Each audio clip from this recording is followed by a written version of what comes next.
Africa Content TV.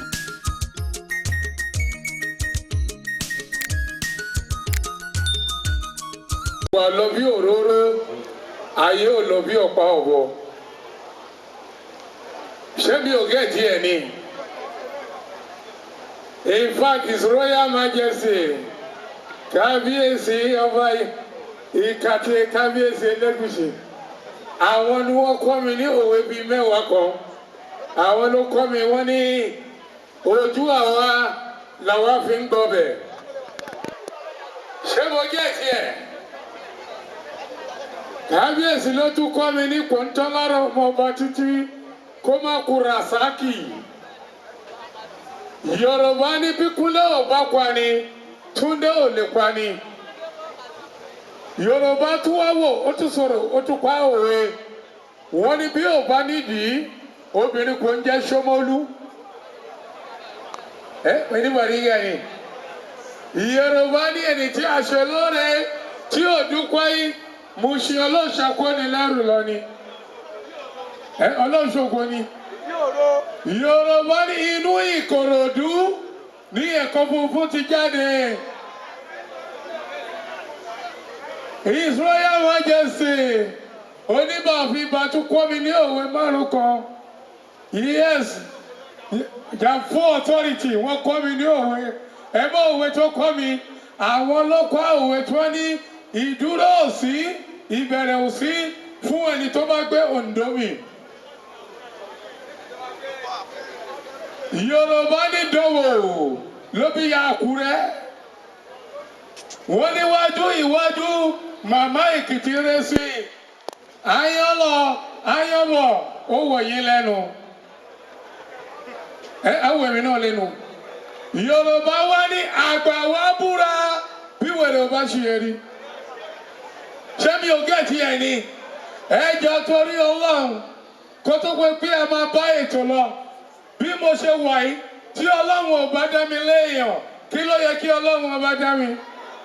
Ọlọ́run máa ṣe é láyán. Òòdà tọ́lọ́run bá dá mi ní ẹranko, irú ẹranko wo ni mí?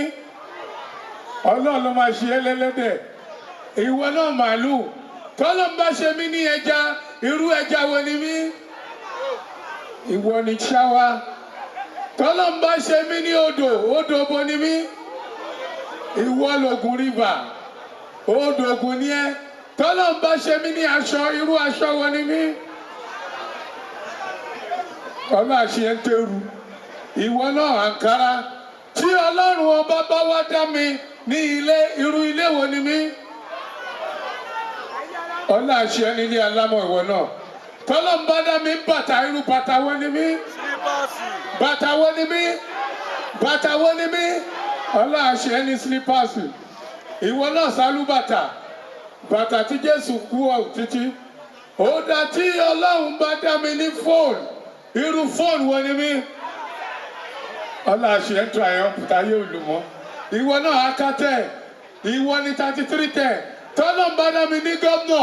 Gómìnà ìlú wo ni mí? Ọlọ́run àṣẹ ń Wike. Tọ́lọ́run bá dá mi president wo ni mí? Ọlọ́run àṣẹ ń Buhari. Nínú obìnrin àtọkùnrin ta ló lójú kòkòrò jù? Ta ló lólè jù? Ta ló fẹ́ràn jẹkújẹ jù? Ta ló parẹ́ jù? Nínú ọkùnrin àtobìnrin ta ló ṣàgbèrè jù? Ta ló ṣe ṣìnà jù? Ta ló kọ́ máa ń ranjú mọ́ra wọn tó ń bá ríra wọn?